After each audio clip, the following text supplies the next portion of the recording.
السلام علیکم ورحمۃ اللہ وبرکاتہ۔ ناظرین، آج کا جو سبق ہے وہ ہے الاذن بالقتال، جنگ کی اجازت۔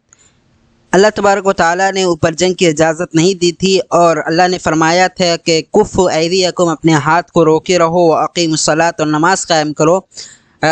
یعنی یہاں پر جنگ کی اجازت نہیں تھی، لیکن یہاں پر آگے جنگ کی اجازت مل رہی ہے، تو اسی کو ہم لوگ پڑھتے ہیں۔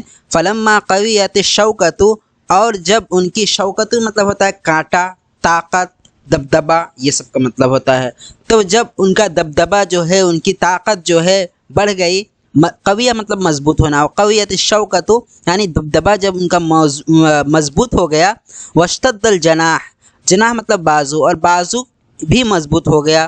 اشتد الجناح مطلب بازو مضبوط ہونا، مطلب ان کی طاقت میں اضافہ ہونا، طاقت بڑھ جانا۔ واشتد الجناح، اور بازو بھی مضبوط ہو گئی، یعنی طاقت بڑھ گئی۔ اذن لهم فی القتال، اللہ تبارک و تعالیٰ نے انہیں جنگ کرنے کا حکم دیا، یعنی مسلمانوں کو جنگ کرنے کا حکم دیا، اجازت دی۔ ولم یفرضہ علیہم، اور جنگ کو ان پر فرض نہیں کیا۔ ولم یفرضہ، ہا کی ضمیر یہ قتال کی طرف ہے، یعنی اللہ تبارک و تعالیٰ نے جنگ کو فرض نہیں کیا۔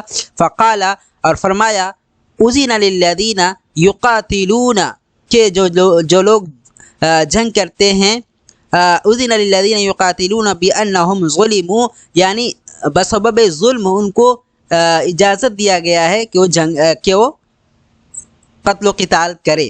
اذن للذین یقاتلون بانہم ظلموا، یعنی ظلم کے سبب، بانہم ظلموا یعنی ظلم کے سبب، یعنی ان کو اجازت دی گئی ہے کہ وہ کیا کرے، قتال کرے، قتل و قتال کرے، یعنی جنگ کرے۔ وَأَنَّ اللَّهَ عَلَى نَصْرِهِمْ لَقَدِيرٌ، اور یقیناً اللہ تبارک و تعالیٰ جو ہے ان پر قادر ہے، علی نصرہم، ان کی مدد پر، لقدیر قادر ہے، یعنی ان کی مدد کرنے پر قادر ہے۔ ایسا نہیں ہے کہ ان پر ظلم کیا جا رہا تھا تو اللہ تبارک و تعالیٰ ان کی مدد نہیں کر سکتے تھے، بالکل کر سکتے تھے اللہ تبارک و تعالیٰ، پھر بھی اللہ کی مصلحت تھی وہاں پر جنگ کی اجازت دینے کی، اللہ تبارک و تعالیٰ نے جنگ کی اجازت دے دی۔ اذن للذین یقاتلون بانہم ظلموا وان اللہ علی نصرہم لقدیر، اللہ تبارک و تعالیٰ ان کی مدد پر قادر ہے۔ آج کے لیے اتنا ہی۔